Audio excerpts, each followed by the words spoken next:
I would like to continue sharing about this insight kind of in process around a conundrum that I've had in my practice for quite some time. And it's on how to cultivate a Dharma kind of happiness to keep my mind gladdened when I'm beginning to see more clearly as the years go on the nature of that first of the four truths. This relentless dissatisfaction, this guaranteed disappointment that pervades everything that exists. And even when I'm happy and things are going well, I have this body and I have this mind under the control of afflictions and karma. And because I do, as I said yesterday, if it's not one thing, it's another. And so how to address dukkha and to cultivate what kind of mind can sustain myself? How can I look at the truth of dukkha right in the face, which I'm beginning as I age and get a little tiny bit wiser, I'm recognizing a little bit more clearly and more frequently, and generate an interest in extricating myself from this endless cycle without reverting to my distractions, my avoidance, or complacency. Because to really look at dukkha, like keep it on the radar screen, is hard and it's tedious because it's like it loops, gross ways, subtle ways, and it's just tedious to continually keep the mind aware of the nature of dukkha.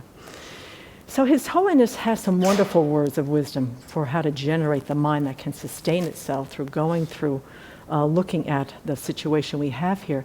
And it's in the third volume of the Library of Wisdom and Compassion that him and Venerable Chodron wrote, called Samsara, Nirvana, and Buddha Nature. Now, yesterday I talked about the first one, that he said he wanted to totally dispel this mistaken belief that there is no happiness to be experienced until we're liberated. That we're going to have to deal with, grit our teeth and just deal with dukkha until we liberate ourselves. And he says it's not the case. And so he then proceeded to really share how to bring a strong, happy mind to our practice so that we're not falling into this kind of personal distress when we really look at dukkha for what it is. And to really cultivate a sense of well-being, which is the first level of happiness, he says, that is really helpful. So for me, this is a kind of Dharma happiness if I truly understand my situation here. And I recognize what I have going on for me. I've got this rich life. I've got this beautiful environment. I have dear Dharma Sangha. I have my wonderful teacher. The Dharma is taught and modeled here every day, either through the teachings or by someone in this community. I see the Dharma manifesting and growing in people's minds. And it's like, how can I not have joy? How can I not have this incredible gratitude to see that we probably have this is the most perfect environment to live Dharma life perfectly. I mean, we can't get any better than this. And when I look at what the rest of the world has and what we're seeing more and more, the disparity, it just startles me. And so then I really begin to say, what I have, it doesn't get any better than this. And please, with joy, take advantage of it with gratitude. And so His Holiness is saying just the general having the physical environment is a source of great Dharma happiness.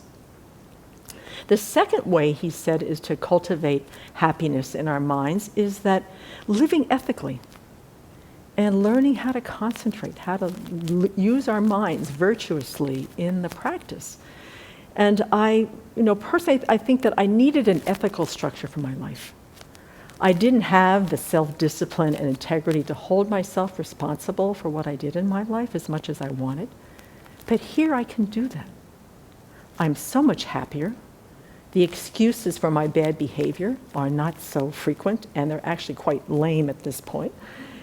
I'm willing to fess up when I screw up, and I screw up a lot less. And I'm happier in a gentler, quieter way. I have a lot more ease, less anxiety, and I'm more aware of when I do get careless and I do get lazy. And the joy and the happiness that I feel is that I can go to that place and see that mind and correct it without not that much self-criticism, not that much self-hatred, which is what used to be the place where I would go when I would track myself and say that I'm creating all sorts of bad behavior and afflicted mental states. I would just get into self-hatred and self-criticism. So for me, that is a true, deep, growing Dharma joy, to be able to do it clearly with some compassion instead. So that was the second one that His Holiness said is to really, the living an ethical life is a deep cause for happiness. And as a result of that practice, I'm also more focused in my practice. I can turn things around a little bit more quickly than I used to. And then the last way in which we can garner happiness in this life, His Holiness says, as we lessen our attachment and open our hearts to others, the joy derived from connecting with others on a heart level and acting with kindness towards them brings us a sense of fulfillment that is greatly superior to any sense pleasure that money and possessions can buy or afford. So my thinking on this is, being monastics, we get to look at and let go of all sorts of attachments. Although we've chosen to walk away from many of the gross ones, attachment to romantic relationships, possessions, money, family, sex, entertainment, my personal sense is the more insidious ones, like attachment to being right, attachment to being liked, attachment to praise, can still arise. I mean, they're even more evident.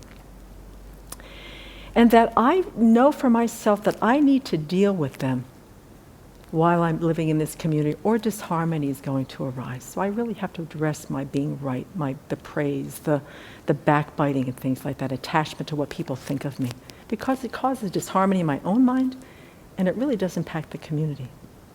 And so I've noticed in the past few years, as I've slowly carved away and worked on some of these attachments, there is more space in my mind to look quite a bit farther beyond myself and how I impact others, and start to really care about people in a very, very, very, very kind and open-hearted way.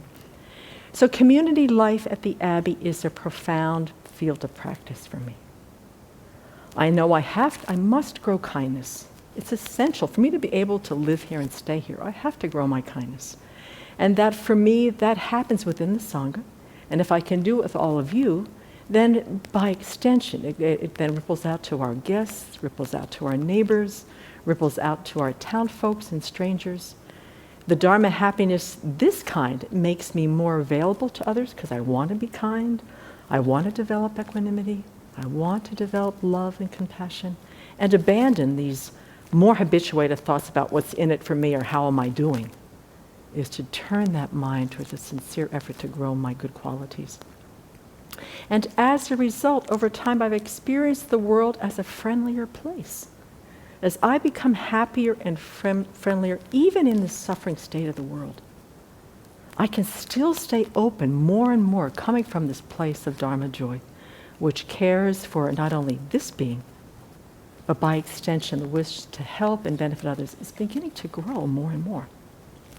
So hearing from His Holiness this paragraph about these 3 different levels of happiness that we can use to sustain our practice, when I look at what renunciation and liberation require, because besides the first truth, we also have the other 3 truths, where what are the causes of all of this dukkha, all of this dissatisfaction, this disappointment, this annoyance, these incredible, horrible sufferings, to grow confidence that they can be eliminated, and then to commit to the very clear path to freedom that the Buddha taught. I can see that this balance between looking at dukkha clearly and with compassion in all its permutations, from annoyance to horrible, horrendous suffering, and having these levels of Dharma happiness that nourish my mind, that can see a bigger, a more realistic, hopeful perspective on the possibility of freeing myself from samsara and not fall into personal paralysis, or even worse for me, complacency, is a really wise way to practice.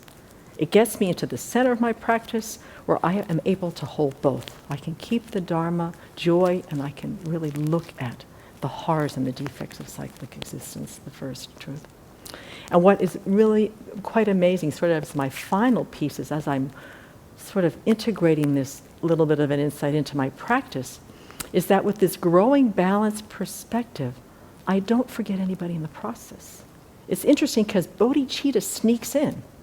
It sneaks in there between dukkha and developing this happy, strong Dharma mind to work not only for my own liberation, But bodhicitta rides just right in there, so that not only will I be able to help myself and liberate my own, seek my own liberation and Buddhahood, but then I can turn with the kind of strength of mind, clarity of what the situation is, not only for myself but for others, but to be the greatest benefit and to set forth my commitment to liberate all beings. It's right there. And bodhicitta can be held in that place. So that's kind of where my car is driving these days. But it was from a quote of, if it's not one thing, it's another, and His Holiness's recommendation on how to keep a Dharma happiness while we're practicing. Yes, Venerable Kunga, she has a question. I think I know what it is. I'm still thinking about how to have friends, how to rely on them but not be attached, and how to make these new friendships, and how to prevent that attachment from forming. Yeah, well, one of the things, most of my attachment to friends, I think, was by natural attrition the longer I stayed here at the Abbey, and I cultivated my friendships within the community. My lay friends and my friends outside in the periphery started just leading their own lives. They just had the interests were very, very different. But when you start looking at that first truth, and you start looking at the unsatisfactoriness, attachments like, below ignorance, you've got anger and attachment, you start seeing that is one of the fundamental causes for dukkha. So then you start looking at your relationships on, at least for me, I'm starting to see, how do I approach my relationships? What am I looking for? Am I looking for somebody to grasp onto? Am I looking for happiness from their side? So I've redefined what my need is. And I call them the bad friends in the 37 practices of bodhisattvas, to really see that I want to cultivate good friends who remind me of my good qualities and don't distract me from my practice. That's the biggest lesson I took from this little insight, is that I have far too much habituations for distracting my practice, including having friends that can distract me. So I think the Abbey provides us a wonderful container to cultivate Dharma friends in a way that will benefit not only us, but them as well. But it does take some dismantling and changing our need on what we want in that relationship.